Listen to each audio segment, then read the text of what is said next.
right, sounds good.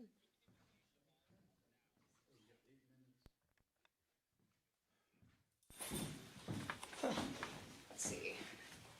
I'm checking YouTube. Yeah, it looks like it's going to YouTube.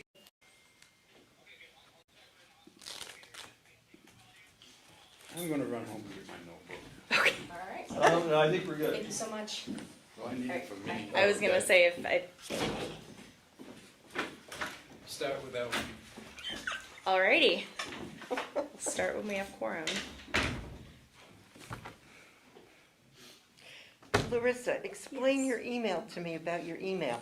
So at some point, I was asking a business-related question to JB in my capacity as a business owner. Okay. And he took that to mean that that was my email address, and I think distributed an email using that Yeah, address that I yeah. think you might have been on, and so it's very possible that it's auto-populating when you put my name in Okay. with what is ultimately my business email address. Yep. So I am trying to keep them Okay, separate. so Does that which make one sense? should I use?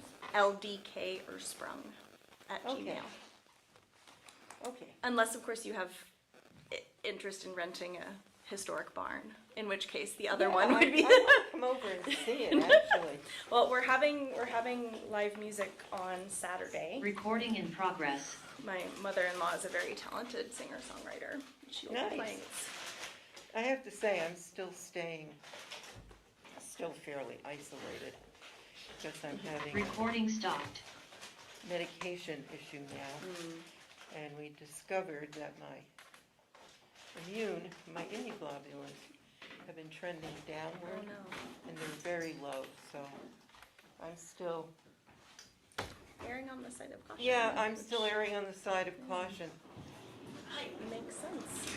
Absolutely, after you've been literally sick for a year and a half with pneumonia. My first neighbor.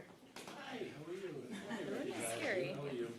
My mom, Okay. when I was much younger, had pneumonia, was hospitalized, and ended up with Legionnaires. They tested me for I was that. gonna say, have they tested you for Legionnaires? Okay. They tested me for every virus known to man. It was very bizarre, because I did wind up in the hospital, which caused heart inflammation.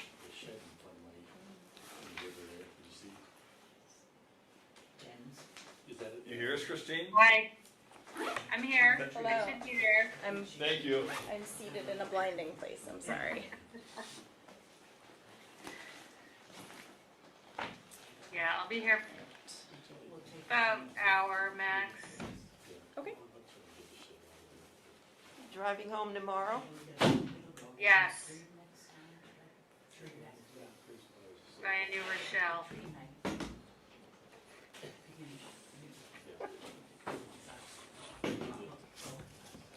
Keith Cubbin will join us by Zoom from CVRPC. And I don't know, but Ned Swanberg, our floodplain manager, may or may not tune in, and Claire Ireland, who is our emergency manager coordinator. I was thinking about it when I was sitting outside, 36 years, I think. So,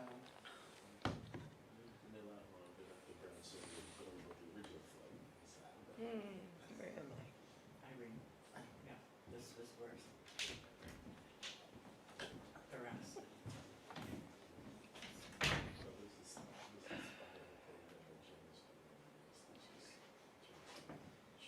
It's different rules that I didn't want to discourage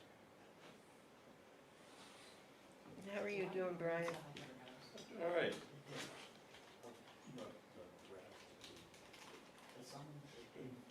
Hectic lately.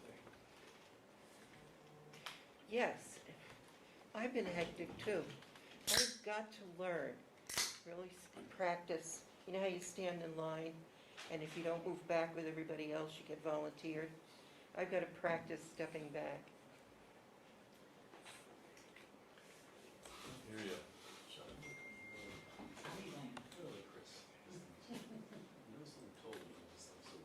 Okay. I'm terrible at names, so.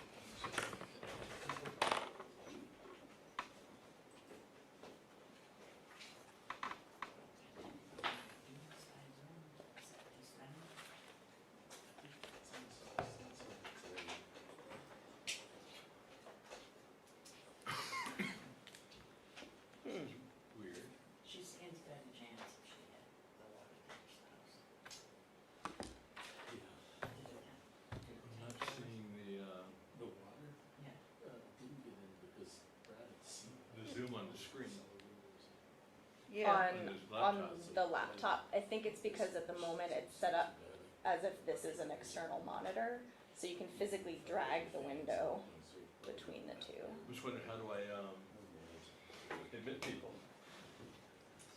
I can Oh, say, hey, there's- look, there's a person, and your mouse is. Oh, did You were in fact in the other screen a second ago. Yeah. interesting. There you are. Voila. They have to, like, within so many hours. I can't get on the town website. Oh, interesting.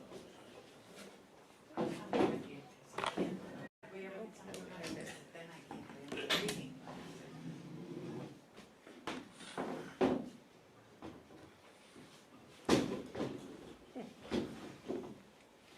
Hi. Hi.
Oh, bummer. It says I'm on the internet, but I'm not.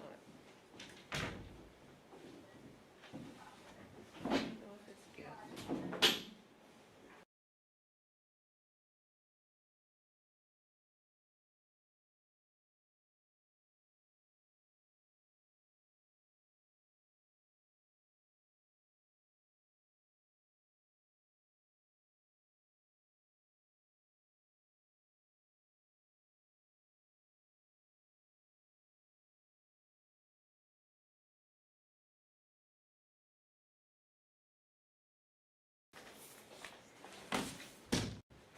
Recording in progress.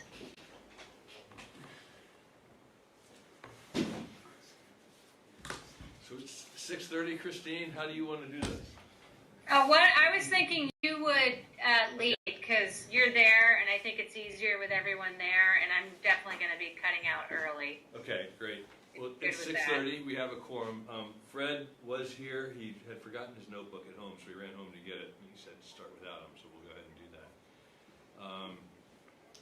Are there any changes to the agendas? No? Okay. Public forum, is there anybody here for public comment? Yep, can you state your name? Russell and Barbara Challen. Yep.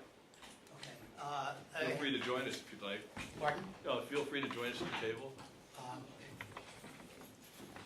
We have a place up on Dana Hill Road, up at the very top. And this summer and especially the last week have been detrimental to a couple spots in the road. And after 45 years of gas service, our gas truck can't make it up the road anymore. And there's 2 or 3 spots that need fill of some sort, either crushed stone, crushed rock, or something, to help let the water drain and to bring the road up. It's like got a very big ditch, and it's very hard for and trucks to get past it. Within the last year, before all the rains, the town did put some materials up there, right? Yep, that was for something different. That was protruding rocks Yeah. that were hitting the bottom of cars as people were driving up. And this is, one of the spots is right between the 2 places where they put the material last year. And the other one is just above Peter Laskowski's place. Does everybody know what we're talking about? Yeah, I do. I don't. Dana Hill Road, when you go across the Route 17 bridge by the mill, it's the immediate left up the Okay. hill. The Hilly's stable is up there, and then It's a class 4 road, mostly beyond that, and there are 3 camps, or 4 actually, with the Laskowskis. The Laskowskis have kind of a seasonal home, and then there's 3 camps up at the top, just past the state forest. How far up is the need for material? Probably a mile. A little less than a mile, probably halfway up. Yeah, I don't, we can talk to our road crew. It is a class 4 road, which does not require year-round maintenance, and certainly we know plow it and do winter maintenance. But there are 3 houses up behind the Laskowski. I'm pretty familiar with the road. Christine, did you have something? Oh. Got someone to admit. No, I'm good. I'm fine. Oh, okay, now we have to admit somebody else. Okay. Any thoughts on seeing if Josh can go up there and take a look and if anything can be done?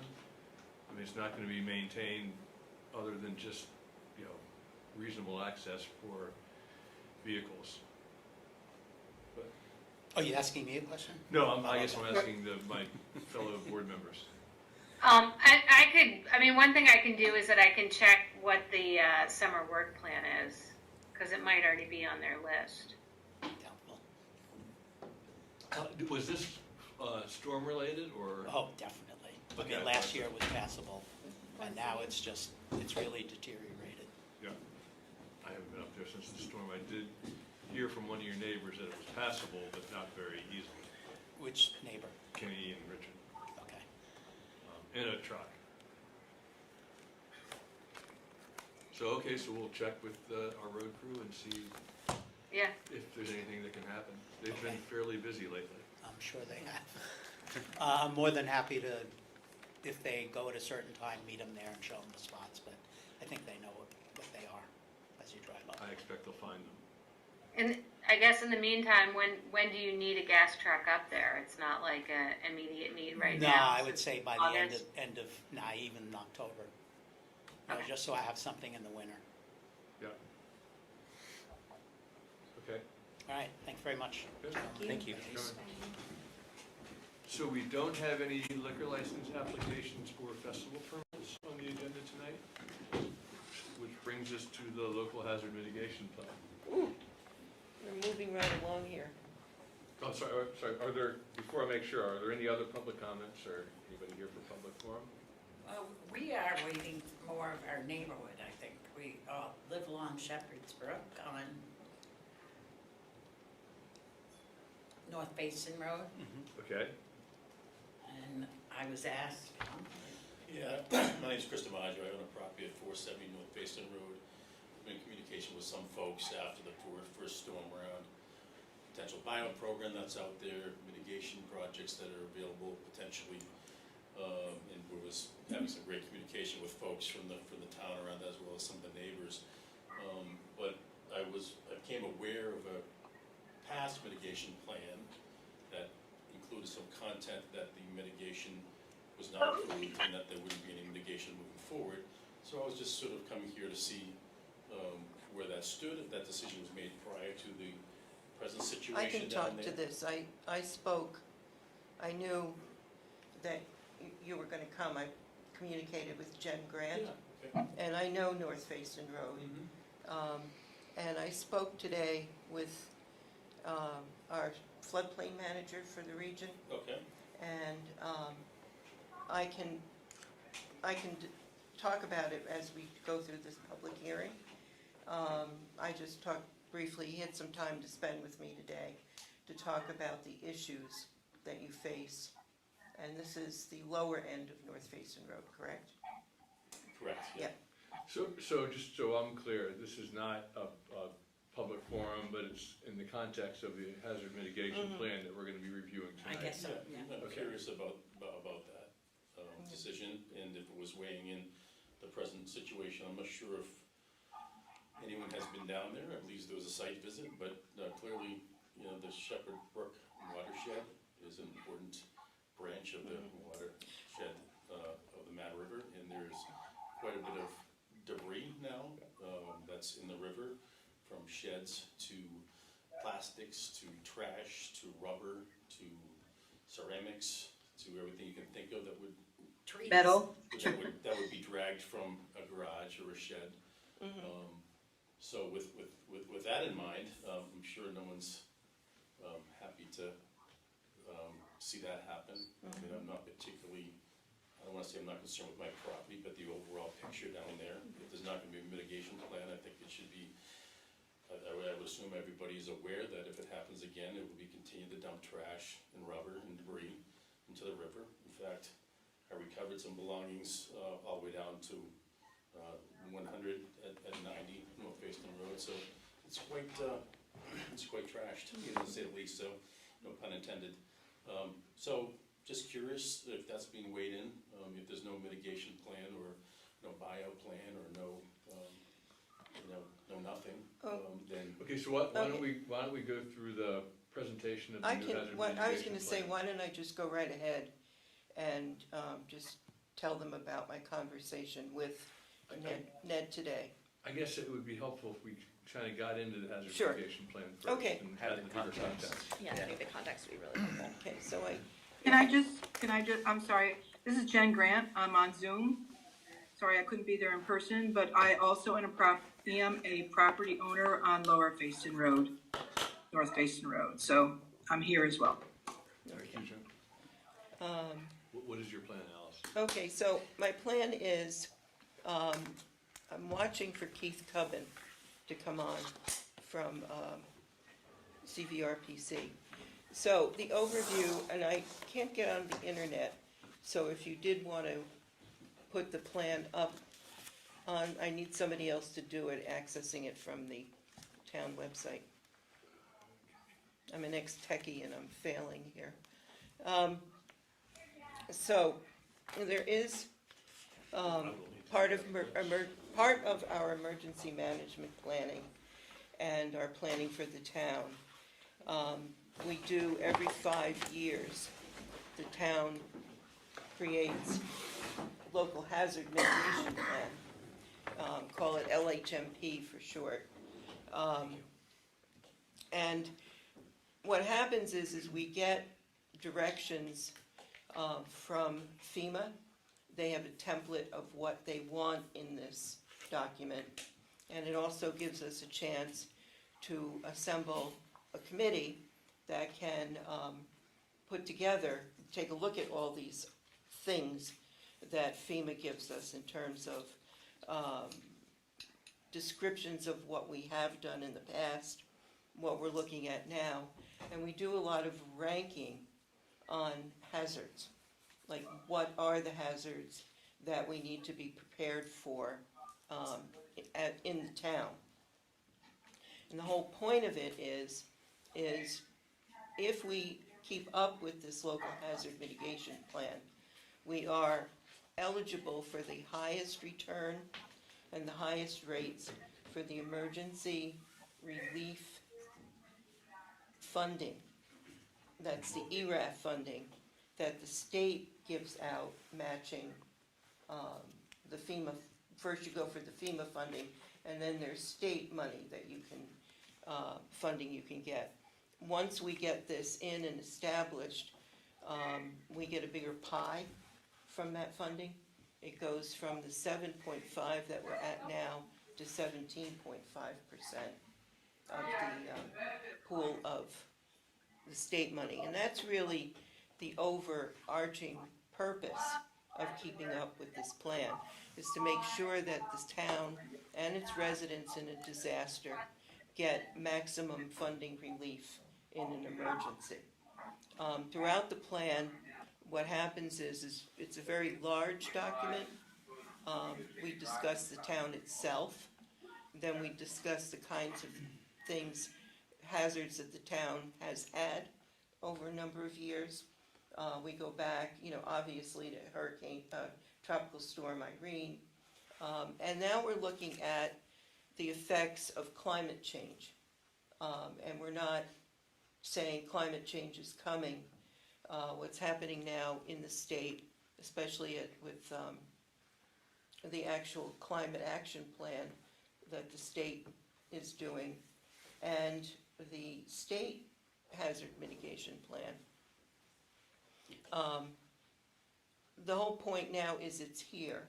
It's costing us a lot of money, costing us a lot of woe. And what is it that we can do to try and mitigate the hazards? And first, we need to identify those hazards. And that's what we did in this plan, was there are charts that FEMA gave us. And it was an interesting exercise, because we started looking at, there was a steering committee, which was myself, Fred, who was our emergency manager, director. We had Claire Ireland, who was our emergency manager coordinator, myself from the Planning Commission, and we had Ira Shadis and Luke Foley from Friends of the Mad River to help us out. And we looked at these hazards they gave us. That's great, hazards they gave us. And, you know, it's like rank them. And at this point, we're looking at them going, high, high, high, 1, 1, 1. And, you know, it really was, if you can keep scrolling, I think the thing that would be the most useful are these charts that we came up with. Like, they keep going down, I'll let you know. Page 30, it looks like. Yeah, around page 30. So what we started talking about and ranking and talking about was obviously flooding is ranked very high. But things like heat, right here we go, heat, extreme heat ranking very high now, being prepared for that, being prepared for public health emergencies, and not just pandemics like we experienced with COVID, but really understanding other health emergencies that can be created because of climate change. And if you think of all the flooding and all the standing water, we're talking about West Nile virus, we're talking about equine encephalitis, and EEE they call it, which they are now finding up in North in St. Albans and Grand Isle. We also are looking at, what do we look at? We looked at wind, severe storms, Ice, snow. snow, ice, snow, flooding, and flooding. And it was really, and then we also have to rank things like earthquakes. And one might not think that there are earthquakes in Vermont, but there are. And every once in a while you can feel one. We ranked tornadoes, and, you know, we did a ranking, and the next thing we knew, there were tornado warnings in Vermont. So I wound up, we were going through all of this, and I wound up talking with Ben Rose, who's in Vermont Emergency Management, and I said, Ben, we can add something every day to this. Like, you know, we can't keep up with it. And he said, yeah, that's what everybody is finding, trying to keep up with this. So we do have rankings in there. We went through the exercises. And then what we did was we looked at things that the town can do for mitigation. Because you are correct, that is the new marching orders, really, and what the state hazard mitigation program, the climate action plan, and really FEMA are looking at is we've had the conversation of how do we stop climate change. Well, it's here, so now we look at the ways that we can begin to mitigate the effects of climate change. So you will see in here that we have things like for heat-related emergencies and cold-related emergencies. We're looking at cooling stations where people can go within the community to escape the heat. Same thing in cold emergencies. Power outage, we've got people who are cold. We have, our emergency shelter is the Waitsfield Elementary School, which the Red Cross will set up. And we're actually looking for, we're recommending that we look for additional services like that, because we actually need one on the other side of the Mad River, for that matter. We're looking at culvert replacement, sizing culverts, having our road crews and educating private landowners on keeping the culverts clear, because what you're seeing is even though they're clear, they get stopped up, and the best we can do is to make sure that they're clear, make sure that vegetation and our roads are clear. So we go through this document, and we have the hazards, and we have a table of potential mitigation strategies. And there are some that we can recommend that the town can and probably and should do immediately. Those green lines where you see, not those, go down a little bit, and you'll see there's certain yellows. We identified culverts that need replacement, and we recommend that they're replaced. We're recommending that there are a number of areas that should get reconnected to the floodplain for correct water flow. They are, one is at the, I have to remember the names of everything, the fairgrounds property. There's a berm there that even the road crew said should be removed to reconnect to the floodplain. We're looking at Tremblay Road. There's a flood chute at Tremblay Road that's no longer in use, and we should look at the possibility of getting that flood chute back working, etc. In these two cases, the culverts and the floodplain reconnection areas, there is funding available for that. There's 90 million right now in Vermont Emergency Management, which is ARPA money, which the culvert, we could apply for that for the culverts. For reconnection to the floodplain of the areas I'm mentioning that either have berms or the flood chute for Tremblay Road, I can apply, and town can apply for money from the Winooski Basin Water Quality Committee that is at CVRPC. I've already been working with Brian Voigt, who said we can put in a grant. He'll work on it with me to first do a study to see what needs to happen, and then there would be available money in that program to do the work. The other thing about that is we're also looking at what pH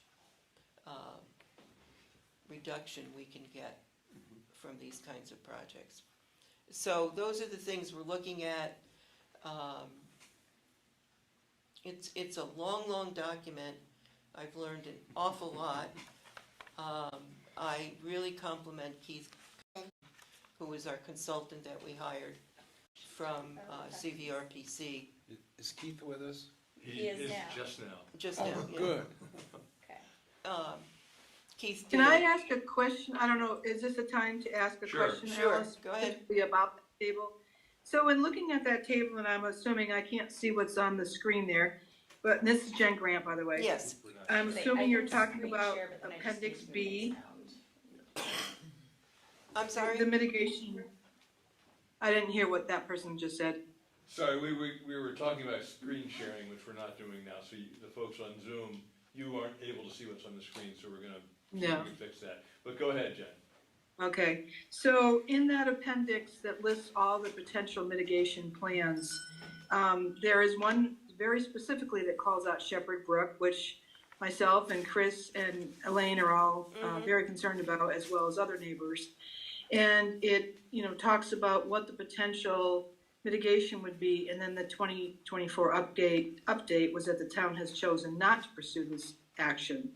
And that seems to go against everything you just said, Alice, that the whole purpose of this mitigation plan is to help protect its residents, and flooding is, probably one of the highest priorities at this point. So I guess my question is, what criteria did the committee use to determine which of all these mitigation possibilities, projects, how did they determine which ones to pursue and which ones to take off the table, like Shepherd Brook? Well, I guess Shepherd's Brook was taken off the table in 2024. That's what it says, That's what it 2024 says in update. the appendix. Mhm. This year.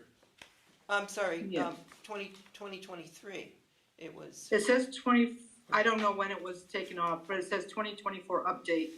The town has chosen not to pursue this action. Okay. Let me address this right now. Sorry, I can't figure out. Whatever we do about the Shepherd's Brook issue would have to be done, first of all, with Facein, because your water flow from Shepherd's Brook goes from Facein down to the end of North Facein Road. Sure. Describing what's going on in that floodplain, here's what happens, is there's really a very irregular flow. This has been studied. You're looking now at new FEMA mapping, new mapping being done by UVM. Everything we're looking at now is how does the water flow. It's all a hydrological look rather than just saying this area floods. We were trying to understand how the water flows. And what happens, that was described to me today, is the water comes down from Facein along Shepherd's Brook, and it fans out. And it fans out in a very irregular way. So there's very little one can do now to predict that flow, and how it's going to really spread out and flood when you get to the bottom. It's called an alluvial fan, the way this happens in your areas. I would say that what needs to happen is for FEMA and for those that are studying this would be to come back and look at it again. Right now, we don't have any mitigation ideas on what we can do in that area, because it's a very tricky one.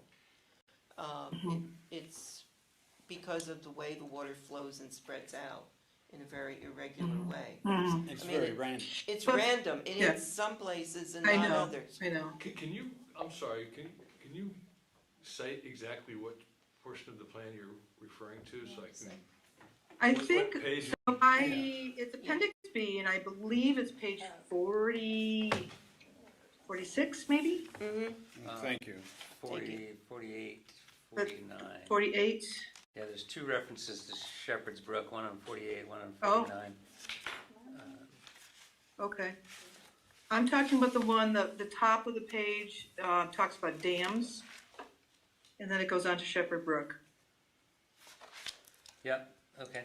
So I just wanted to follow up on what you just said, Alice, about doing further studies. So back in, I believe it was 2017, Jaron Borg from the state and Friends of the Mad River were involved in this very extensive study. I mean, they brought in a consultant, I can't remember the name, big consulting firm from Burlington. They did this major $50,000 study, beautiful, 4-color, fold out diagrams of what could be done and how, flood chutes and changing things. And I mean, they studied the heck out of this thing and then nothing was done.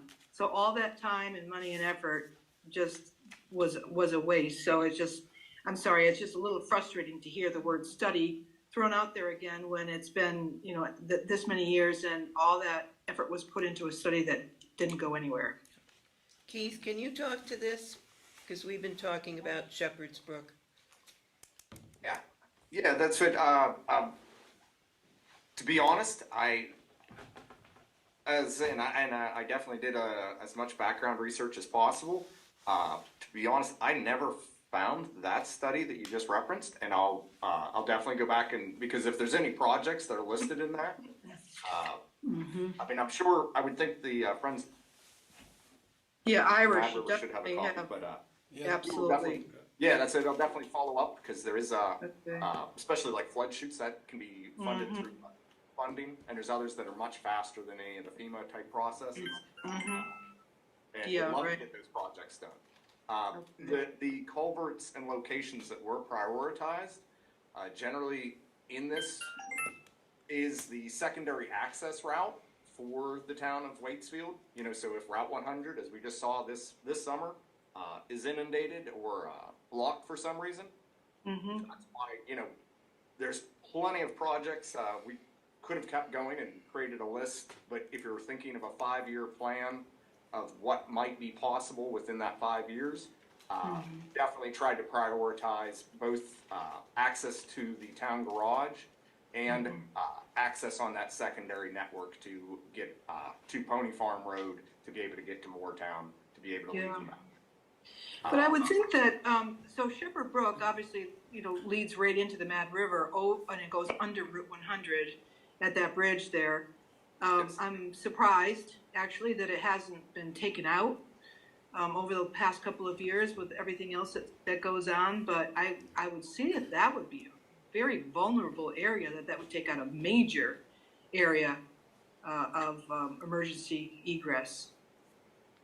You mean Route 100? Route 100, yeah. Yeah, the town has no, but the town has no authority. So I mean, you could Right, call okay.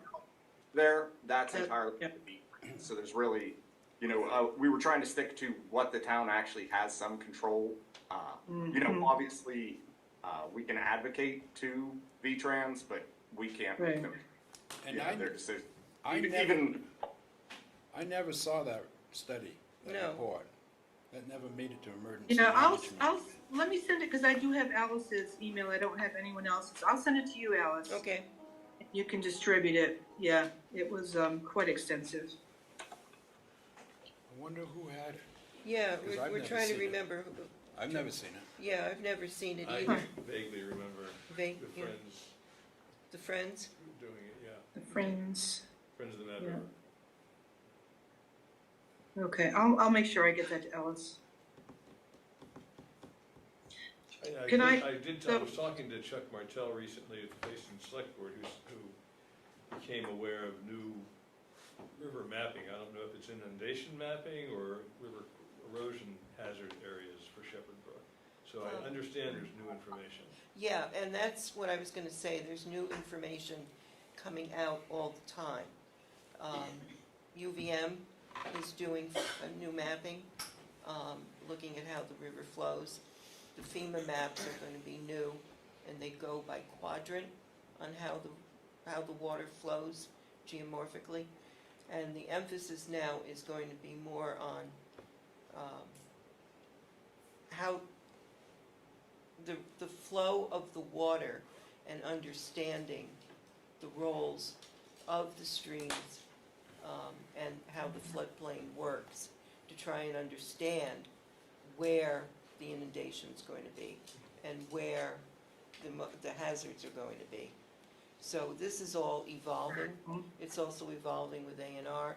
So as we do this, as we were doing this hazard mitigation study that we are overdue on, all these new mappings and priorities are coming out. There's new wetland priorities. There's new wetland restoration. So everything's happening at once. I even Yeah. heard that the federal government, because of how many disasters, I mean, Vermont is 7th on the number of disasters that have been. Presidentially declared. officially declared. So- And I'm hearing that they're going to deploy the Army Corps of Engineer to come around again. Hmm. So right now, what I would recommend is that we make sure that Shepherd's Brook is part of this look, and that we get this, that, you know, that Shepherd's Brook is part of trying to figure out what could be done, and we work with Facein on that. Okay. Keith, do you think this could be added into our draft here?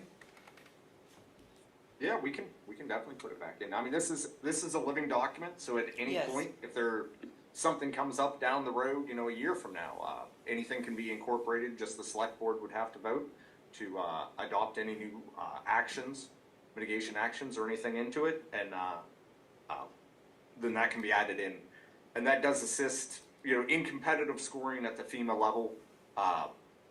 Basically, anything that's listed in an LHMP gets that project like on their scoring like an additional 5 points, basically.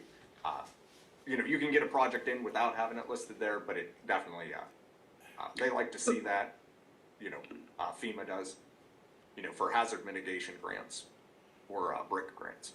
Well, if it So isn't- where it says currently in the, Jen, Fred, you had something to say? Yeah, if it's not on the hazard mitigation plan, the item, we're not gonna get funding for it. It seems like, you know, we've paid a lot of attention to the Mad River flooding, but a The lot of our tributary. damage are the tributaries and these little flash floods that are gonna continue. exactly. They're the future. So it seems like looking at all of our tributaries for hazard mitigation should be an important part of the plan. Our Right. property's I mean, been getting yeah. it since Irene, even with the berms that were put in place and when I think Freddie Viennes went in, we raised all those grants at the time, each of them, down the line along the river, and it's still an issue and not probably going to get, you know, just something needs to be done about it, and it was very upsetting to see Absolutely. that we were Yeah. taken off, Yeah. and without the breach that happened up above that flooded the property across Shepherd's Brook, okay, the fields across Shepherd's Brook, we would have been in way big trouble. That whole line of houses, all the way down to the Viennes, the last Viennes property. Yeah. Unfortunately, Gracie got water, her house got hit because of that breach, but without it, we would have been in really big trouble. There'd have been houses going down the river. Agreed. His, hers, we would have been in big trouble. So without getting into a lot of the detail, it sounds as though an adjustment to really focus on erode, you know, it's less inundation in Shepherd's Brook, it's erosion and hazards and Bluegill. Right. So it's, I mean, it's already in the plan, so is it as simple as just taking that item that says the town has chosen not to pursue this action and put it back in? Keith? Would that be a simple Yeah. fix to the plan? Okay, because nothing really has to be added, that basically says it all. Great. And that's fine, because this is, you know, it's final, but it's final draft. And what happens with this document now is it's going to go to FEMA, and it could get returned to us for more that FEMA wants in it also. Are we under time pressures for this? Yeah, we're 2 years late. Yeah, there- we're- Does Yeah. this Yes. the sort of pre-applications for the hazard mitigation grant program, is that part of the consideration? So I think that I think that was part of the reason why I wanted to come Yeah. as well. So I I have think- no desire to have my property demolished, but I also don't have a desire to see it float down the river either, so, the deadline for that is August 16th for the pre. No, I think it's been extended to the 30th, August 30th. to the end of the month. And I That's think for the that pilot? I'm already, That I don't know, I just, I'm the sorry? hazard mitigation grant program Yeah. funding announcement The that you funding from, forwarded, yeah. The Vermont Emergency Management is handling that 90 million that's available. And anybody can apply for it. We have to have town sponsorship, correct? Yes. And do we have town sponsorship at this point, those that have applied and communicate with Christine? Have you talked to Christine? I have.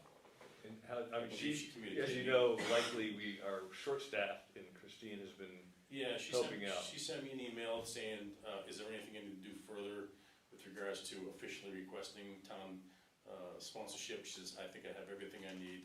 There's nothing for you to do further. Could you please provide some pictures and description, which I have done that as well. But with what I thought was an August 16th deadline, again, I'm just trying to be Yeah. proactive and having that under. Yeah, absolutely, that's. Yeah, we've only talked informally in our flood recovery meetings, but I think I'm speaking for the whole board to say we want to do whatever we can if you know, we can support your getting FEMA assistance. Thank you. Absolutely. I don't know absolutely. if the town has a preference or a benefit one way or the other. I'm open to discussing. I have no issue with talking to the town about what they would prefer to do, what's in their best interest. Maybe it is in their best interest to capture that land and do something with it in the future. Maybe it's not in your best interest. I don't think there's any financial ramifications of that by any means. So open to that. My concern was the deadline. I did become aware of a report that was put out by the Vermont League of Cities and Towns that suggested the U.S. Department of Agriculture has funds for watershed conservation that included mitigation of rivers and the floodplains. I'm not sure if we've looked into that yet, but that seemed like a pretty promising option that I read about that was forwarded by somebody on the street as well.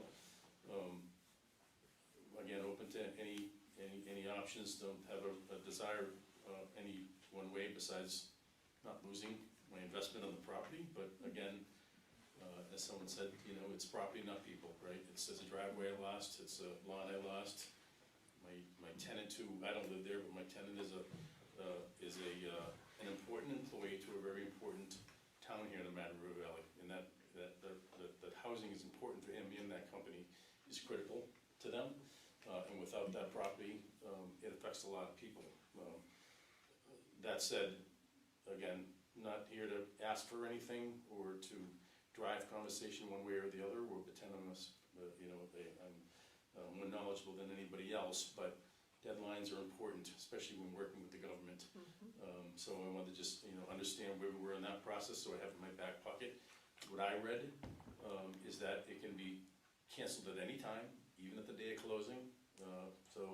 But you gotta have it in. Last time I saw the 16th, and I believe my communication with Christine, was very clear that it's been accepted. It's on the books or notes, and I provided everything I have, but I want to make sure whatever needs to be done between getting that from her and acknowledging that with the powers to be at the other side of that process, it was completed by the deadline. I just don't want to have any, oops, I forgot, or. Yeah, no, now it was extended to 30th. Okay. So, But still, something must have to be done. And that's at the town coming level, quick. right? yeah, and so yes, that would, And I don't know if there's, the FEMA program is the same as the USDA program, and if there's the same type of requirements. I was just notified by it, I read about it, I understand it's out there. If it's I the think same I type- have some information on it, but I Didn't know if there was. haven't gotten to it yet, Yeah, I yeah. don't know if there's the same sponsorship deadline Mhm. or where that's set, but I don't wanna lose the option down the road because there's 1,000 emails going back with 1,000 people. The town has been fantastic. I mean, I can say it's been fantastic. Communication's been swift and clear and concise, but emails come in 50 different ways with 50 different names, and Yeah. it can happen. So I just wanted to make sure myself, Ms. Grant, if she's still involved in that path, or anybody else And- has our T's crossed and our I's dotted in that process. And what you should be doing now also is if you have damage from the latest flooding, make sure you are taking pictures. Oh, we've taken a lot of Yeah. pictures, Oh, yeah. a lot of video, and Oh, spent a lot of lots money of pictures. repairing it to And this you point, call- so. Call into 2-1. 211 right away. Everyone, That's all, Yeah. that's all been done, and I've Okay. paid Willie Rounds We for all have. repairs, it was thousands of dollars. That's been done, but, we finally get the tenant out and back to work. But again, my concern is understanding all the programs out there and the availability of assistance and collaborating with everybody that has an interest as well. I'm not looking for anything, I don't want money, I just wanna be able to be involved and be party to a resolution that makes sense to everybody at this particular time in history. And I don't think we're gonna stop what's happening, to be honest with you. I think that the mitigation is a promising option, I think. Well, yeah, I can, So where are we tonight? And just to kind of be mindful of the time on, it seems like there's consensus about making at least a change reflecting yes, Shepherd we Brook, can do if that, not that's other what, that's what tributaries. this meeting was for, Yeah, and we can do Okay, that. Great. And- Take the disapproval of that item and make it back on the priority. calendar. Correct, Jen? I Yep. mean, we wanna, Yeah. And you Can I sent me add a that. request Yeah, there? I appreciate you all being here and understand sounds like a significant issue on Shepherd's Brook. But back to the hazard mitigation plan, there is a pretty significant prioritization effort that goes into ranking, yes. which things would get addressed first. I have no idea where Shepherd's Brook would rank in there, but I want to make sure we go through it's- that process. It's not a matter of what gets done first. It's a matter of ranking, Understood, but there's a extreme, cost-benefit yeah, analysis, yeah. there's all kinds of stuff. Mhm. I'm just saying, let's make sure we follow those yeah. okay. guidelines from FEMA when we put Shepherd's Brook back in. So it's Yeah. not just as simple as putting it back in, it's scoring it Yes. in Appropriately. accordance with the other Yeah, priorities. and oh, I will tell you, and I want to give Keith kudos for this. This is a brand-new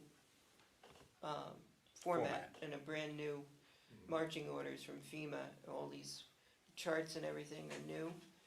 And every consultant, everyone from CVRPC who's been helping towns do this, went to a workshop to say, FEMA, what are you asking us to do here?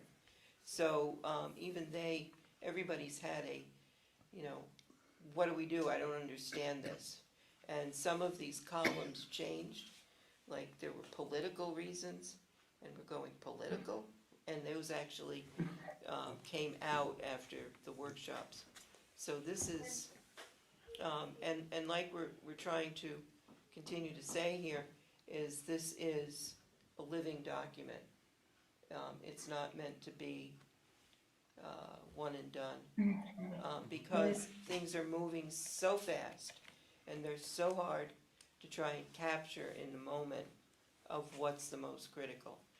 And I did attend a webinar with the National Weather Service, climatologist. The National Weather Service and the ones especially in Burlington are changing what they're developing, and they're trying to be able to develop forecasts that are accurate as possible 2 weeks out. So they're not, they're looking 2 weeks out, they're looking a month out, they're looking at being able to forecast better on how these rain events, potential flooding events are going to occur. Oh, I do have another quick question. If somebody had asked about the first gentleman and his wife that stood up about it, and that somebody from the town guys would look at it. Now, if there's a lot of trees that are potential dams that are in Shepherd's Brook out behind our properties, all the way up past the curb behind Fred and Shirley Jens's house, where the breach happened. There's a lot of trees up there, according to my husband. I haven't walked it myself, but it could create some issues. Is there somebody that goes up there, or do we as private citizens go up there and Exactly start where? chainsawing? In the waterway. In the waterway, We yes. can't go on the Yes, in the water. waterway, yeah. It's gonna push. So I can speak to that a little bit. This is Jen Grant again. So I reached out to JB Weir, the town zoning administrator. Yep. And, basically said, hey, my shed is now in Shepherd Brook and it's made its way, it was behind Chris's house earlier this week and now it's behind Elaine's house. And it's now joined by a very large tree horizontally across the river. And it's as soon as debris starts to accumulate there, which is inevitable, it's gonna create a dam. And he said that he spoke to the road commissioner and was told that because it's in the waterway, it's state jurisdiction. He passed it on to Jaren Borg, and Jaren basically said, go ahead and remove it. But now it's kind of, pointing fingers as to who is responsible for actually removing that stuff. So trees and sheds and whatever else is blocking it. So it's kind of at a stalemate at this point. All right, that was my question. All right, there's the answer. Thank you, Jen. And I just had one follow-up for clarification. The responsibility of the culvert that runs along North Basin Road, next to the road that goes under our driveways, whose responsibility is that? Is that a property owner responsibility? Yes. Okay.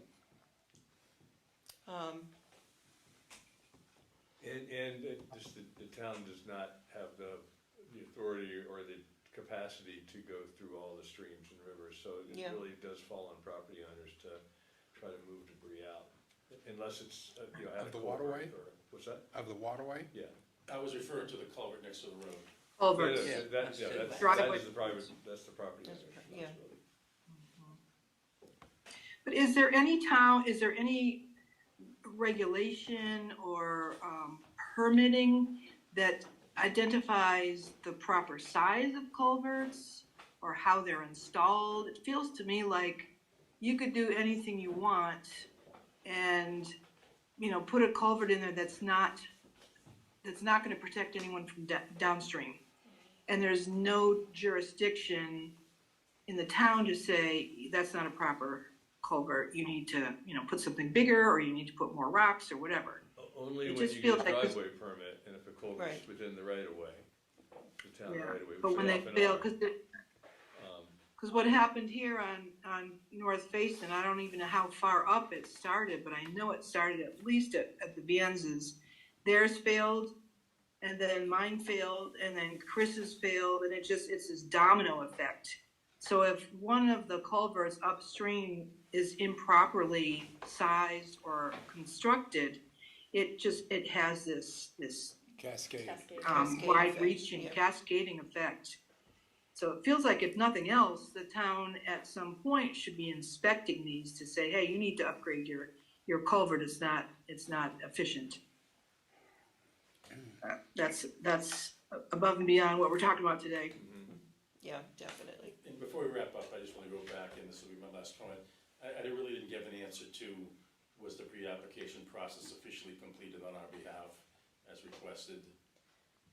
I think that might be Because a Christine question, I don't Yeah, think she we wasn't have on, but Christine I'd really like to anymore. get an answer to that before there's a lot of deadlines to a lot of things. I haven't seen that it was extended to the 30th, but I know the 16th were there. I had an email saying we were all set, but again, I'm not the one filling out the paperwork from FEMA and getting it in besides before the deadline, so I just don't want to have, nobody's. I'm pretty sure she's on top of it, but I would Yeah. confirm that with her. And I don't know what her hours are in the office, but I would call Jen, our town clerk, tomorrow to see if Christine is Although around and leave a message for Christine. Tomorrow is Tomorrow not she's Monday traveling back because from Pennsylvania. And it's I'm voting. voting, I was gonna say You it's don't call election Jen day. tomorrow. I think I Yeah. got a clear answer. She said there was nothing else I needed to do. I'd just give her a call and confirm, Okay. or send her an email. Wednesday. I'd send an email having it in writing is helpful. Yeah. Yeah, I got that in writing. Yeah, I'll do it.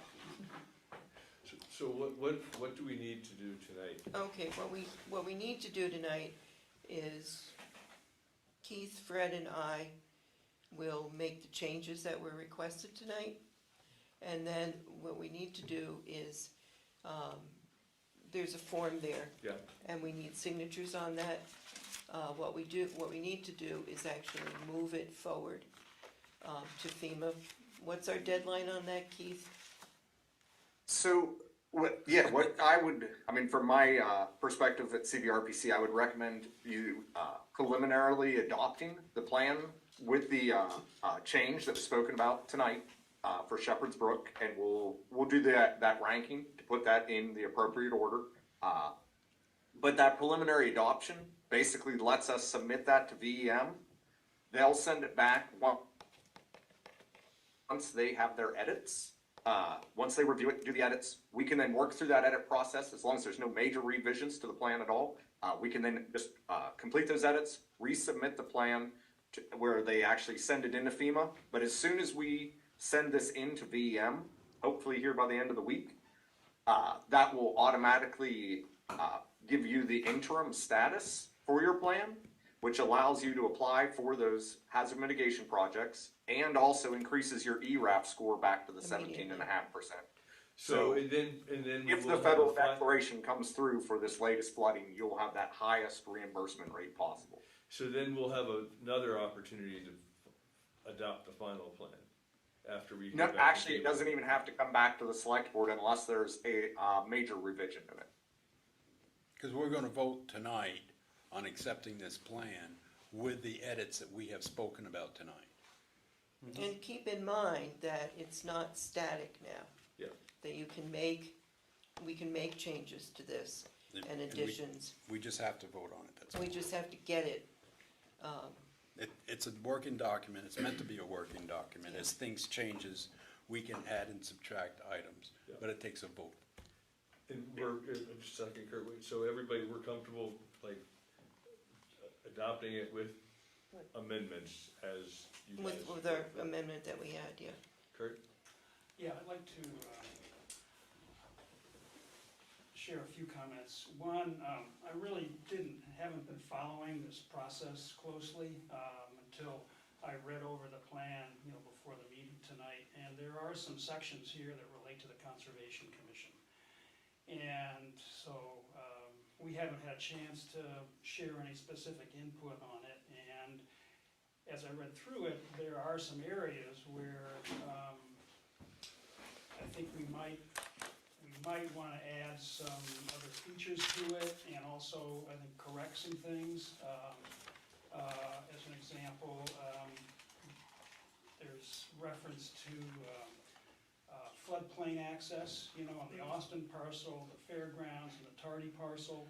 And the Conservation Commission has been kind of working in those areas, and we're not listed as a player in who's responsible. And I think that was an oversight. I think you are in the chart, so. Not on the table. Not on the table? Not on the table, there's a who column. I also, there's this interplay between bank stability, invasive species, particularly knotweed, that I think needs to be acknowledged and kind of woven into the erosion and invasive species section in some way, and considered in the ranking. We have a meeting with two people from Vermont Emergency Management on Thursday to talk about potential FEMA funding for the invasive species and restoration work, that we've been working on. So I think there's just a number of areas that could benefit from some additional information or some corrections or some tweaking of priorities. If I understand it, our potential access to FEMA funding is affected by what's in this plan. The Vermont Emergency Management folks have told us in the past that they think there's a possibility of more FEMA funding for our invasive species and floodplain restoration work here in the valley. That's what they're coming to talk about on Thursday.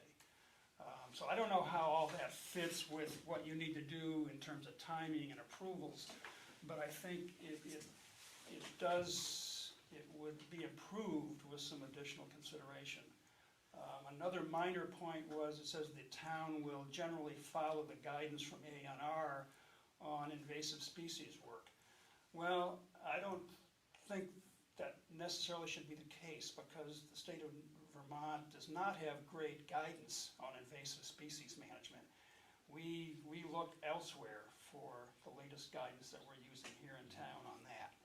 So so I'm sorry I wasn't aware of all this content before today, but I wish we had been more involved or invited to This be is our involved. third Yeah, public this is our hearing. third I public know, hearing. yeah, I know. And they were publicized, and they Yeah. were out in all the usual places. The Yeah, notices. but I No, mean, it is yeah. difficult to track It's- everything it that's going is. on, It's- I especially know, when you're in the middle of flood no, recovery. I acknowledge that, Yeah. but, But as we've said, we can revisit this anytime and add in comments. Well, that's what I So was I'm- asking, maybe it's for Keith, I'm sorry, Fred, I just kinda wanna understand the process. I was thinking that if we made changes today that haven't been made yet, we'd have another chance to sign off on the final version, but it sounds like, There's a certain amount of urgency Yes. for Yeah. us to approve this. And And you've we can covered it because update we, and include at a yeah, later time. I would suggest that we put this back on our agenda 6 months out, or sooner. or Mhm. whatever, Yeah. to add what we've heard tonight. yeah, and, you know, I know that this information that I'm talking about the FEMA mapping and the studies and perhaps, Army Corps of Engineer being, dispatched to the state to look at these issues. This is all, you know, it's gonna happen, and we're gonna wanna look at it again in six months, if not sooner, and we'll have more information to work with. I think it'd also benefit from having the Friends of the Mad River take a look at it, who have done a lot of the fluvial erosion hazard assessments over the years. Yeah, Well, they have been They have. involved. they have been, involved. yeah, I have sent stuff for comment to Luke and Ira. And I'm sorry that we don't have that study that Jen mentioned. Mm-hmm. I really Yeah, wanna good look at it. job. Yeah, I'll be sure to send it over. yeah, absolutely, send that. Yeah, I sure will. So it sounds like we're on this track of, for a short-term need and urgency, we need to approve it, but we should also Yes. keep it a priority to make further revisions Yes. to it. Updates. Yeah. And that's what we're recommending. And like I said, the real reason behind this is to make sure that the town and its residents get the highest ERAF funding. That's what we can keep Yeah. up with right Which now. requires us to have Yeah. a plan in place that Yeah. has been adopted, even if it's going to change in the future, we have to have approved something. Yeah, and like I said, we're Right. It already, might what, rain tomorrow. you know, we're already 1 or 2 years behind. Bite your tongue. No, don't say that. Are future changes, do they require FEMA approval? No, No. it would be, We, at it the, would be posed, it would be on our agenda, we vote on it, and then we add it to our plan and submit it to the CVRPC, forward it to VE. yeah, So then at a future, like, So it's simple. if we made changes in 2 months, that plan would be in effect to be supporting document for a grant application to FEMA. yes. The one that we adopted, not the one that we sent to FEMA a couple months ago, this one. If we have it voted on what we want to add or change to the HLMP, it's good. Okay. So we can accommodate, better late than never, right, input from the Exactly, conservation. exactly. Okay. Is there anything else that we should, or should we I move just forward? very quickly, wanted to add, my work with the Vermont Climate Action Plan has now become big. We're the Vermont Climate Action Plan is in the phase of its 5-year renewal. And so what we're doing is we are looking at what we have. I am on the Rural Resources and Resilience Committee.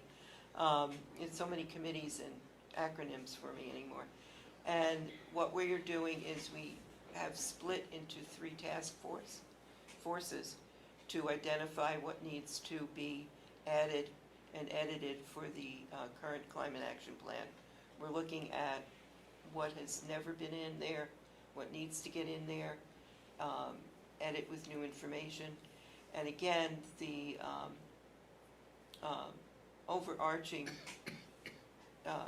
requirement is mitigation strategies for the climate because of climate action. So it's moving in that direction. There's a community plan, community task force, and infrastructure task force, and got volunteered to be the chair of the public health task force. I'm working with Ben Rose from Vermont Emergency Management, Dr. Mark Levine from the Department of Health, and Jared Ulmer, who works in the Department of Health, to write that chapter, which is that information, which is brand new.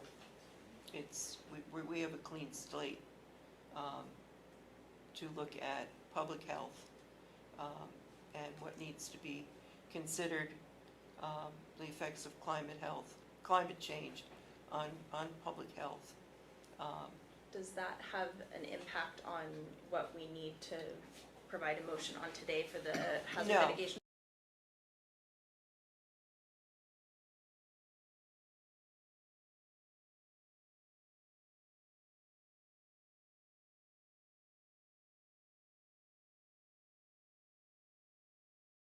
And it'll go into the regional plan also. Okay. I just wanted to be aware of that. And Fred, Yeah, I just want to say generally overall, this is a new template, this is a new plan, it's much more comprehensive than anything we've ever done before. I think we've got a really excellent product here, something that's usable and can guide us going forward. I've done quite a few of these, and this is probably the most user-friendly, workable document that we've ever had. And I really want, part of it because of the template, but part of it because of the very hard work of Alice and Keith, without which we would not have this type of comprehensive plan. Alice in particular I want to thank for stepping in and taking this project and running it through to its conclusion here tonight. And Keith has done a yeoman job of writing a very good product for it, giving us a very good product for us. Let's get it approved. Yeah, Let's let's do do it. it. And then change it. And then we'll change it. And yeah, that's then the we'll beauty change, of yeah, it. exactly. We got a product that we can change, and we can update. Anyone want to make that motion? I would so make that motion. To To approve approve with the changes as discussed? Exactly. To incorporate the Shepherd Brook policies from previous plans, does that make sense? One additional change, which you'll laugh at, I think, on page 1, the title page. lists Yes, the yes. Use select board chair. I know. Yeah. What did it say? It says that I'm the select board Fred chair. as select board chair, that we could just Yeah. strike the word chair. Yeah, we've got that. Pa- though. page I 2. picked up another one Yeah, Alright. for Keith too. page 2. I would second that. Any discussion? All in favor? Aye. Aye. And Christine's not on anymore. Correct, she is not. Thank you very much. Thank you, guys. It was Yeah, thank a you. humongous, I'm telling you, I'm practicing stepping back from the line. Oh, I don't believe that. I know. I think there's a credibility problem. Thank you. Thanks for coming.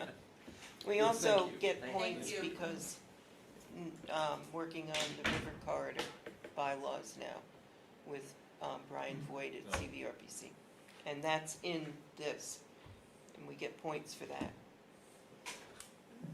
Good. So we're I gonna just want to thank everyone for listening to what I had to say. I'm going to drop because I know you have other business to attend to. So thank you for thinking of us and Shepherd Brook. We appreciate it. I do. Thanks for coming. And Thank Keith, you. thanks to you for all of your Yes. all of your work on this. We really appreciate it. We'll be talking, Yep. Keith. All right. Bye-bye. Next item on the agenda is the Conservation Commission Sinuosity Contract for Scrag Trail Planning. Thanks for coming. Thank you. Kurt? I'd be happy to answer any questions. Yeah, why don't you just a Pretty brief, straightforward. brief overview of what the Okay. Thank you, Fred. new contract will do. Thank you, Alice. It was good to see you. As you know, we've been involved in upgrades to the Scrag Mountain Town Forest Trail Plan. And it's a three-phase plan. We have implemented the first phase. New trails opened last year. This contract will allow us to get the information we need to complete the plans for the second and third phases of the trail upgrades, and also secure the information we need to apply for any grants from the state. And funding's coming out of the Scrag Reserve Fund. Right, right. And the proposed contract here is the template, we've been given from the town. We incorporated the proposal we got from the contractor who's done the previous work for the trail planning into the town contract. I apologize if I missed it in our packet, but what's the contract value or cost relative? $2,425. And the reserve is $60,000 or something like that. There's plenty to cover, yeah. And what's the timeline?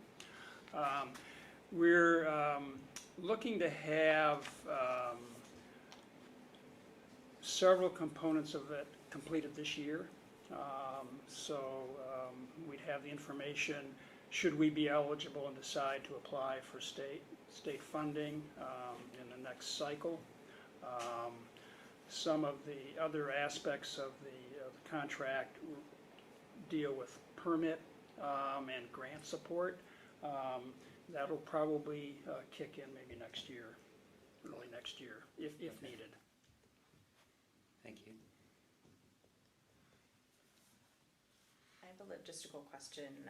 Since the treasurer position is vacant at this point, is the email address that invoices are being submitted to, Sandy, is that something that you have access to? It's Waitsfield, or waitsfld@gmavt.net? That is an email that is being tracked. It is, okay, great. I just wanted to make sure that, It's a little, right now, it's Okay. being tracked. super. That was my major Yes, question that's is like, will someone see the invoice when it gets Well, sent? the Conservation Commission will also get the invoice, Right, and okay. we will review it and make a recommendation Okay. on payment too, so Yeah. we'll be in the loop. Any other I'm questions? tracking the grant that we got for the mitigation plan. I'm putting in quarterly reports and everything. So, Any other questions for Kurt? Sounds like there's plenty Sorry about budgeted for it. How did they hold up during, well, I guess that side of the valley didn't see much damage, so. I think the new trails did very well. I think, yeah. It's encouraging. Is there a motion? Yeah, I can make a motion to approve the sinuosity contract as Second. presented. I'll second. Any discussion? All in favor? Aye. Aye. Thanks, Kurt. Thank you. and I'll be in touch. Okay, good. Okay. Sandy, our finance report is next. Welcome, Larissa. Thank you. It's so good to see you. It's good to see you. And speaking of thanks. Yeah, no Mega kidding. Thank you. Mega thank you. No, it's, I'm vested, and,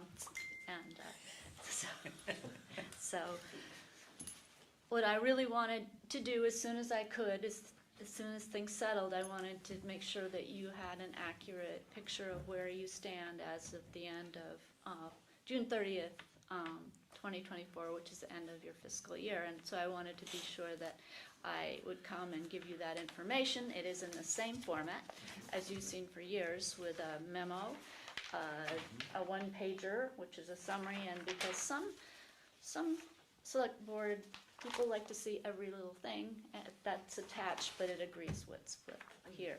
And what I will do is I am going to read it because people out there digging through all of those pages that was in the packet may not be able to find what I'm talking about here. But, okay, so we ended the year, which we have general fund 01 and 02 is what we call our general operating budget, and that's what I'm reporting on tonight.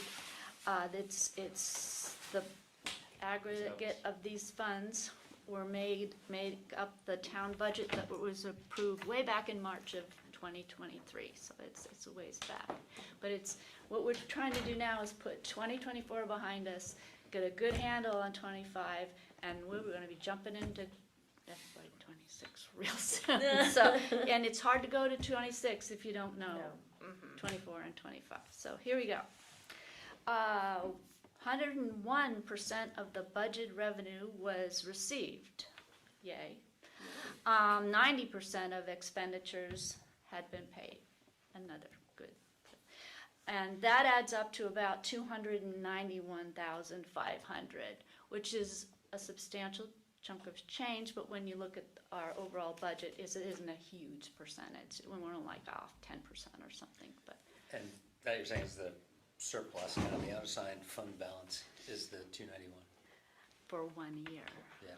But I'm going to end with where you stand with a multiple year, but I didn't know what you had been told because it was hard to see what was happening. So going over the revenue, just so it makes sense to you, it was only $35,000 more than what we budgeted. Our tax receipts, which is our largest revenue, we're at 99%. I mean, it's just, that's right on with what we want to be.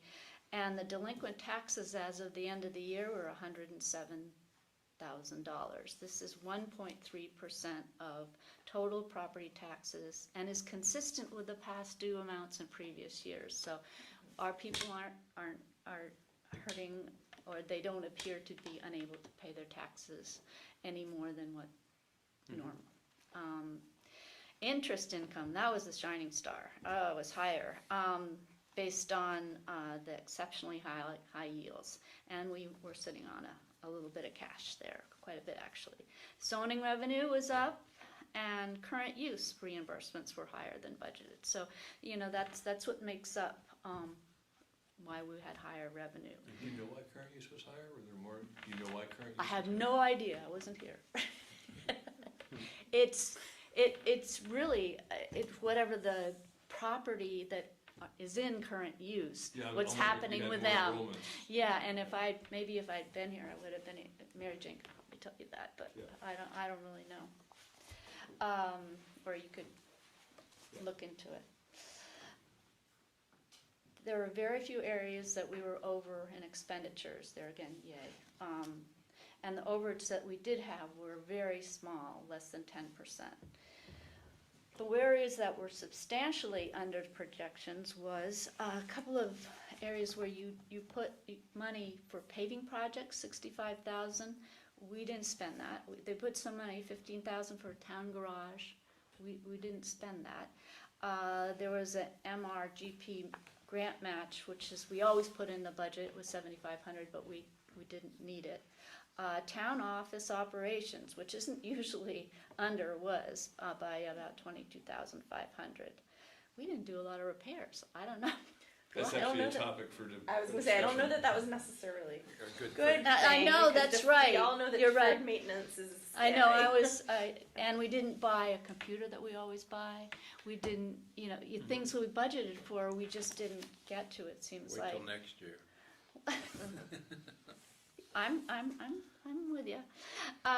So also the town administrator salary was 20,500 under. Road department salaries were 18 under because we hired late, I think maybe. And road department materials, which we have always tried to keep a good, sensible budget for, was about $38,000 under budget. But that can determine, the winter or whatever salt and sand costs or whatever that makes up that.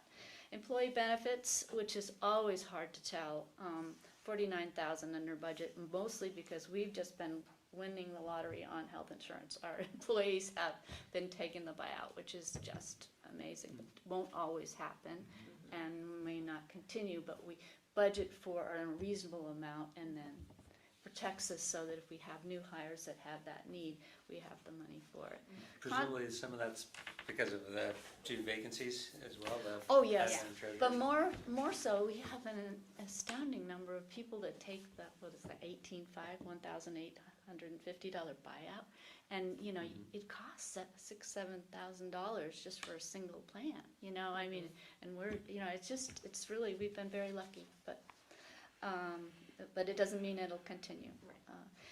And constable expense, 8,500, I think I talked to Christine or somebody who was saying, we just haven't been billed, maybe, I don't know, we've had a constable We for haven't that. asked, we have not made any requests for services. Okay, all right, well, that was played into the mix, so that was, total amount of unspent funds was 261,595. So if you put those two together, you come up with the 291 that I said we came ahead with for the year.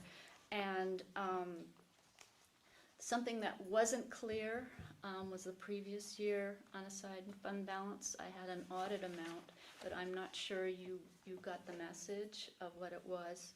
But if you add that 291 to it, we have 932,000 in undersigned, and yeah. Really? I thought you'd be surprised. Yeah. That's because, for the prior year? We have a policy that we Yeah. try to keep, and I can go into that when we do the audit report and all that. Try to, at 18% of our, 12.8% of our budget, 2 months worth, 2 we months try to of keep. cash flow, essentially. That's like 400,000. So we're sitting on some, and you didn't know it. I know you didn't. So it was very hard to plan the end of year, not knowing the 291 and not knowing your fund balance from previous years. So happy problem. It's not a problem. I mean, but it's something to think about going forward. Opportunity. Opportunity. There you go. Reframe. All right. Cash flow, of course, with all of that hanging around and with some ARPA funds, we're sitting on about a little over $1 million, you know, for the end of the year. That's just cash. We are a cash basis entity, so really it's pretty clear. But with that, we have 224,000 of wastewater expenditures that are leaning on us.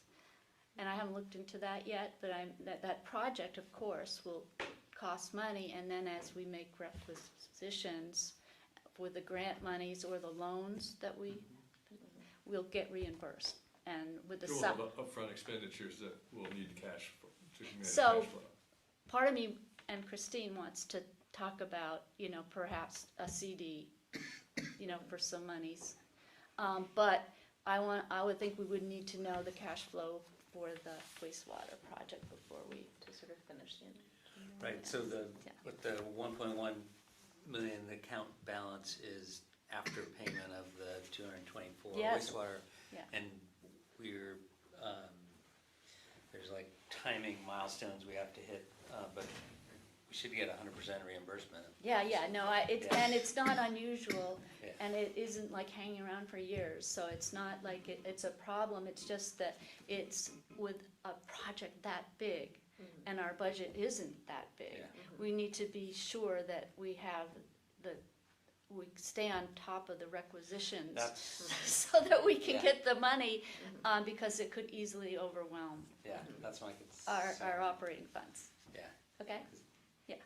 We, honestly, I think just given the turnover, we may be able to, you know, apply for some of that funding now based on Yeah. work already done, but we may just not have done it given the turnover. Yes. We have a meeting Wednesday with the wastewater team. I can follow up with JB and Andy to kind of train us on, here's what you have to do. Yeah. Here's the structure. No, it's, yeah, we're all in a situation where we just have to keep track of everything, Yeah. that's all. Do you have a rough idea of how much we might have spent out of pocket so far? Well, this Sandy's saying 224, right, of expenditures That's been it. paid but not yet That's reimbursed. at the end of June, and I don't think, yeah, Okay, all right. that's So it. in a way, you add that to the 1.1.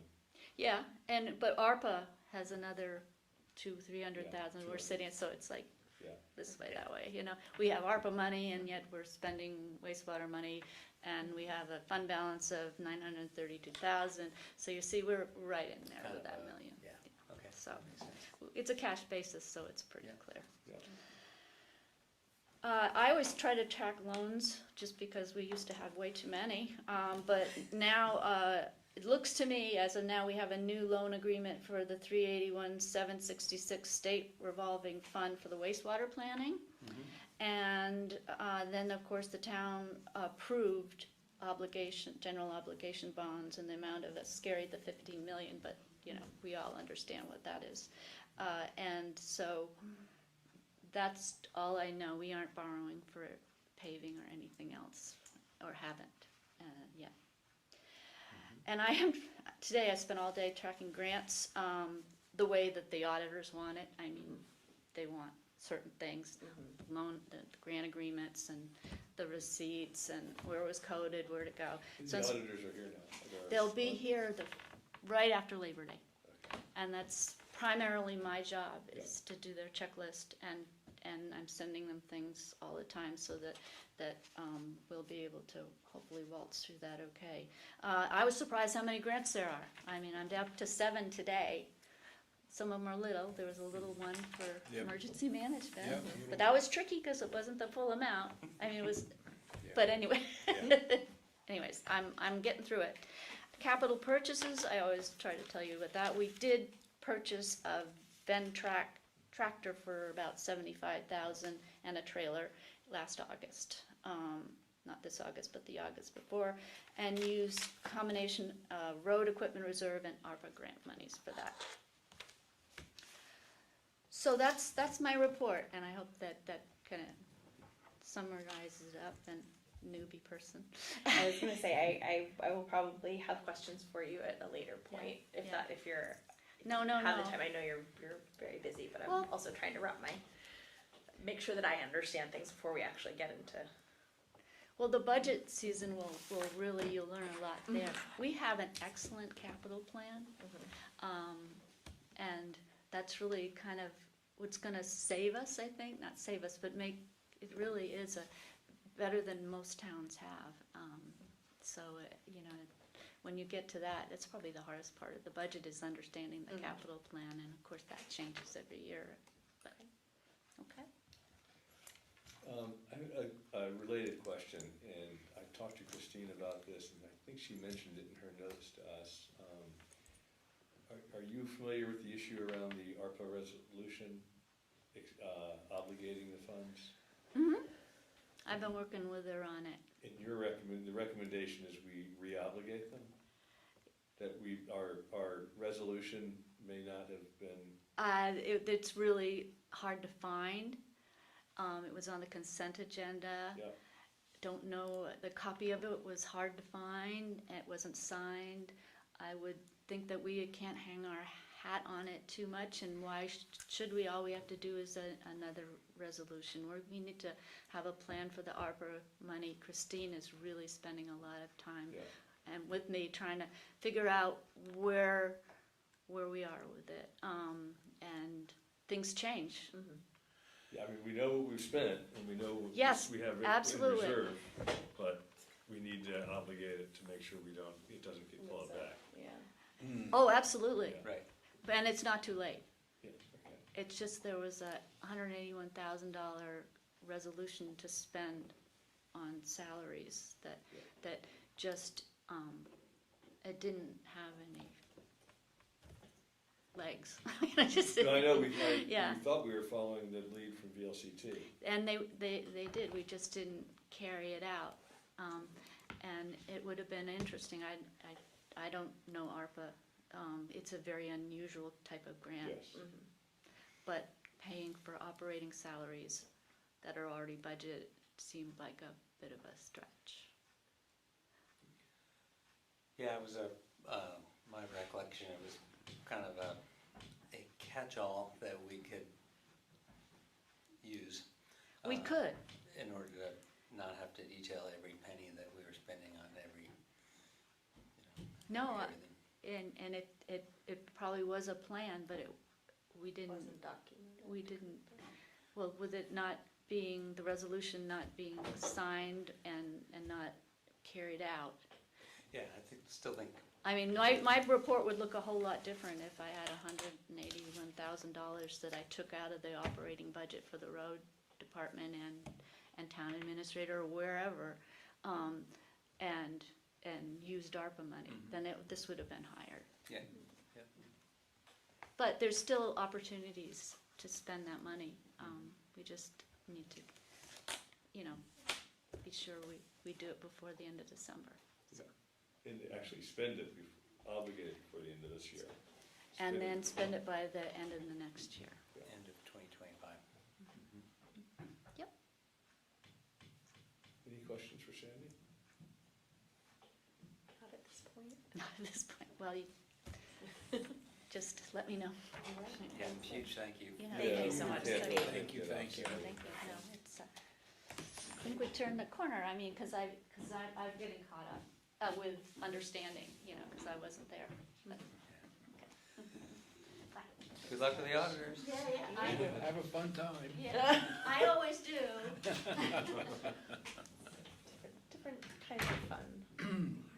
So the next item, and Christine's not here, she gave us some notes regarding the animal control officer, animal control ordinance, and the dog control ordinance, and some reference recent changes to state law and her recommendation. I'm sure, Fred, if you I maybe apologize. understand what she's saying, that it might be to her advantage to not have a unified ordinance, but to keep two ordinances that are, Well, first off, I apologize for being late. I would, well, you were here early. yeah. Because I would like to postpone this discussion until Christine is here and for another meeting. That's what I was gonna suggest, yeah. And I have not had, I've had some things going on. Yeah, just a few. I haven't had time to adequately Okay. review this, and I've got some, comments. So do you need a motion to, I think we can just pass over it. Pass, Yeah. I move that we pass over it. I don't think we need to vote on that. Okay, good. And I'm also thinking, since we don't have the changes to the personnel policies, that we should do the same with that. I'd really like to see them. yeah, I think there were some things that were changed, but it was difficult to track what was different and what Yeah, wasn't. I know. And I think being able to discuss it, especially since Christine was the person Right. doing the Yeah. revisions, I think that would be. Once again, I haven't had time to review it. Yeah, so, okay, so we'll pass that over as well. That sounds good. Hiring update, we did hire not hire. I was like, we did? We interviewed a candidate for the town administrator position and invited this person back in for a second interview. Let you know when that will be. The week after next. Okay. That one will be in And- person. Yes, and I am working to see if one of the other candidates that you had suggested, if we might set up a Zoom meeting with that person, also possibly around that time. Sounds good. And I have not, Christine did try to get in touch with one of the candidates for the treasurer, and as of when I talked to her, I forget when, late last week, had not heard back, which is not a promising sign. Yeah.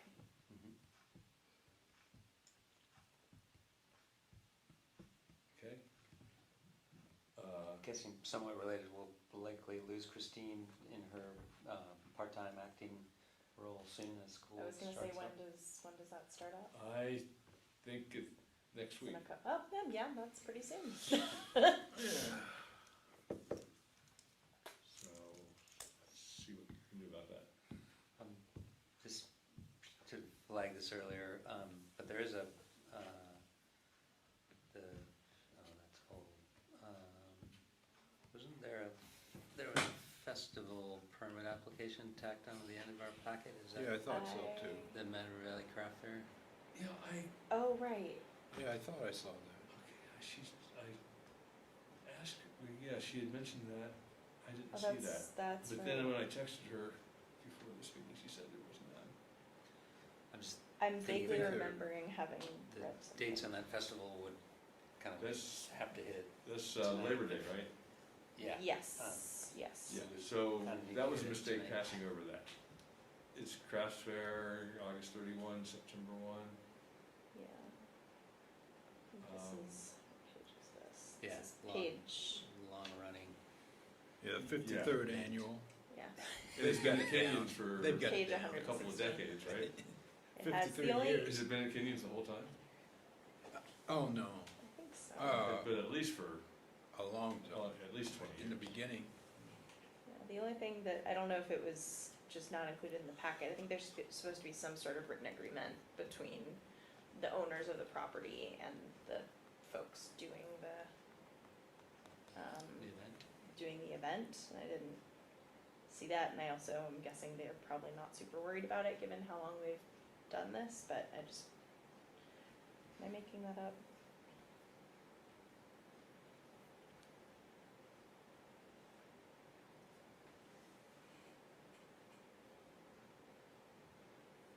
The sponsor's not the owner.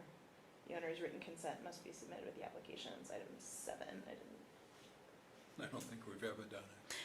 Fair enough, just figured I would. Not that it's right or anything, but I don't think we've ever done it.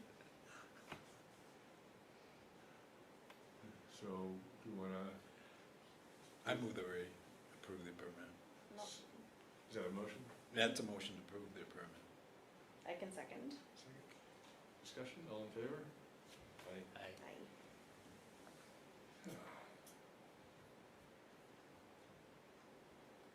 Aye. Brings us to the consent agenda. Any, Brian? yes?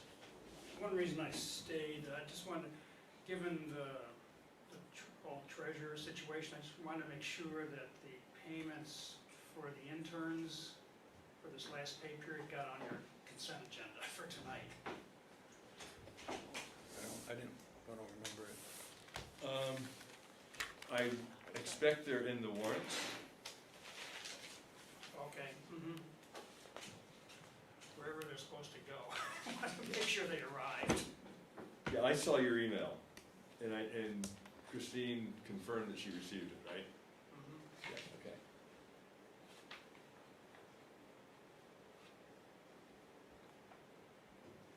These kids wait for their money, and No, I know. there was 3 Yeah. weeks in between meetings, so they had to wait an extra week. Oh, So I just yikes, wanted to make yeah. sure. Yeah.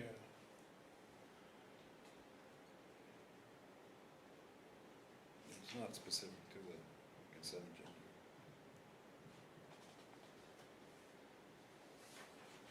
Well, if for whatever reason they're not in the warrants, we can always come in and sign a special warrant to get them paid. I'll follow up with Jen about that. Okay. Thank you, Brian. Anything else on the consent agenda? No, any problems? And that's looked good. Okay, so then we'll move on to select board roundtable. How are you feeling, Brett? How am I feeling? Yeah. Much better now. It wasn't easy to get here, though. No, I was laid up for a while. I spent 8 days in the hospital. They tried several procedures to get my heart going. They ended up putting in a pacemaker. And since they put the pacemaker in, heart rhythm EKGs have been very good. And every day I feel a little bit stronger. Oh, good. I get my strength back and everything. And yeah, so it's Good. yeah, it was a bit of a haul. A little scary there for a while, but Yeah. things are good now. Things are good now. Improving every day. And it should be long term. They tell me the battery's good for 10 years, so. Super. Just one thing.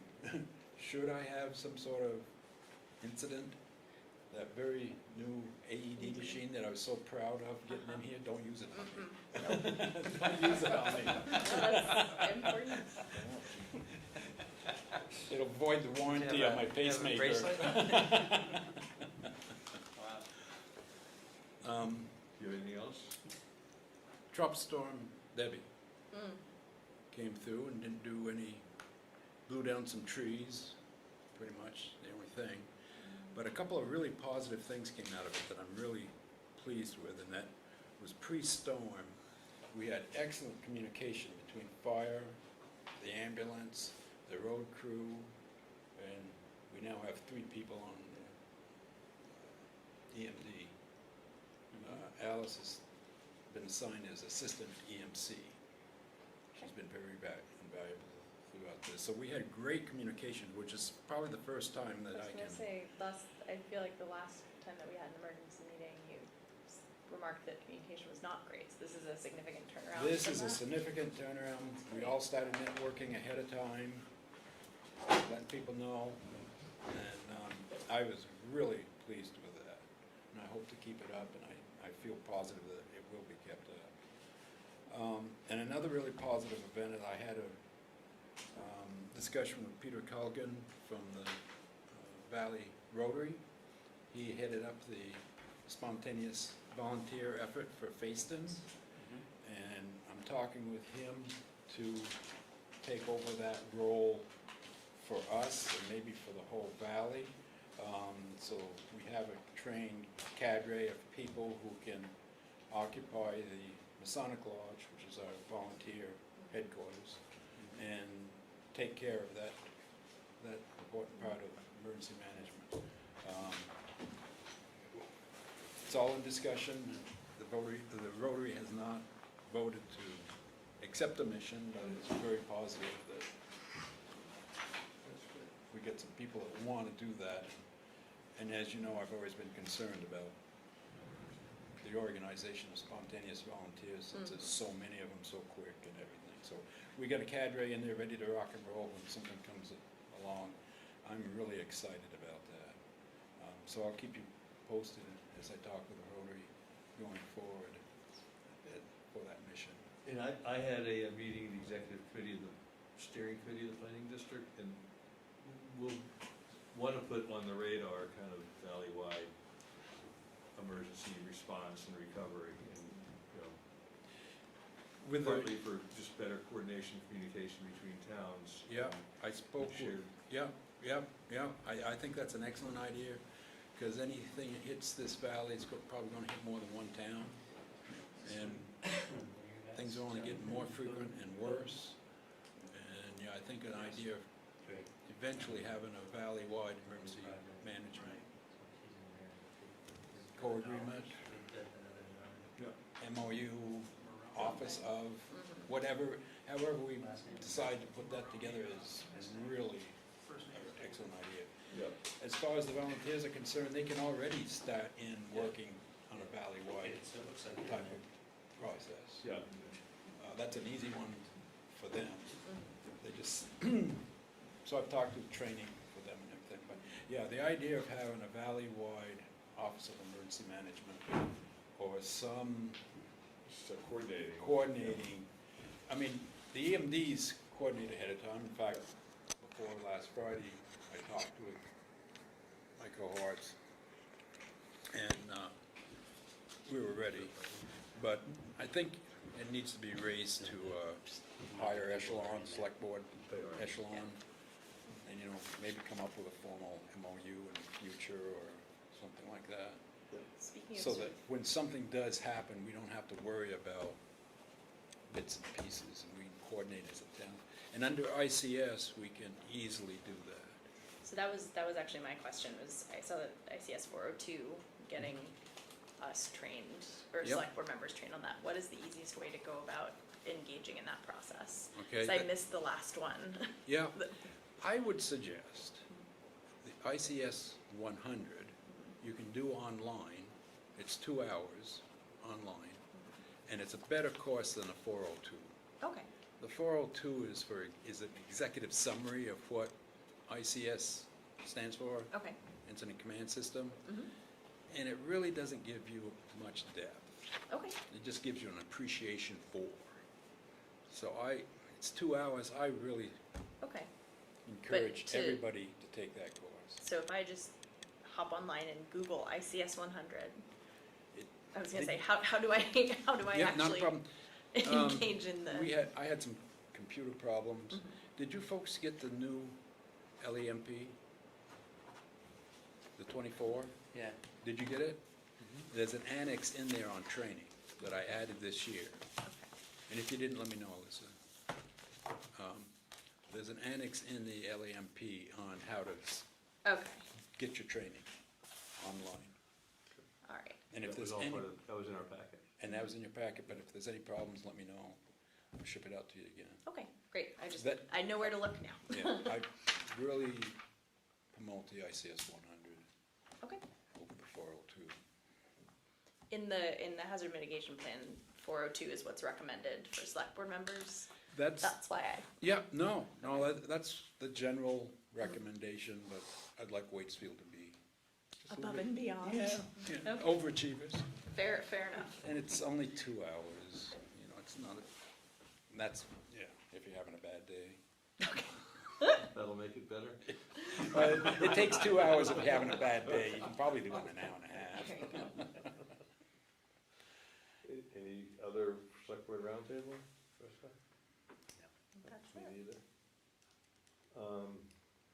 For executive session, we probably should touch base quickly about personnel. Okay. Is there a motion to go into executive session? Yes. Second? Motion. Second? All in favor? Okay, so let's make sure I do this. Do I stop or do I pause? Pause. Recording stopped. Because we will come out and then record our adjournment. Fair.